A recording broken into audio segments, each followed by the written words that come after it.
പ്രിയപ്പെട്ട സഹോദരങ്ങളെ, വിശുദ്ധ മത്തായിയുടെ സുവിശേഷം 16-ാം അധ്യായം അതിന്റെ 24-ാമത്തെ തിരുവചനം.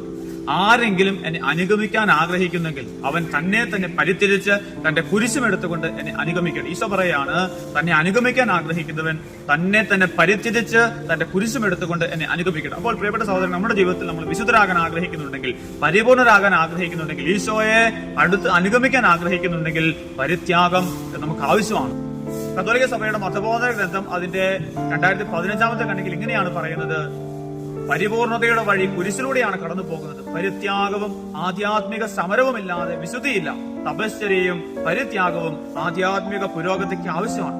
അപ്പോൾ നമ്മുടെ ജീവിതത്തിൽ വിശുദ്ധരാകാനും പരിപൂർണരാകാനും നമുക്ക് ആവശ്യമായ പ്രധാനപ്പെട്ട ഒരു കാര്യമാണ് പരിത്യാഗം, പരിഹാരം അല്ലെങ്കിൽ തപശ്ചര്യ എന്നൊക്കെ പറയുന്നത്. നമ്മുടെ ജീവിതത്തിൽ അനുഷ്ഠിച്ചുകൊണ്ട് കുരിശെടുത്തുകൊണ്ട് ഈശോയെ നമുക്ക് അനുഗമിക്കാം. ദൈവം ഓരോരുത്തരെയും സമൃദ്ധമായി അനുഗ്രഹിക്കട്ടെ, ഇപ്പോഴും എപ്പോഴും എന്നേക്കും. ആമേൻ.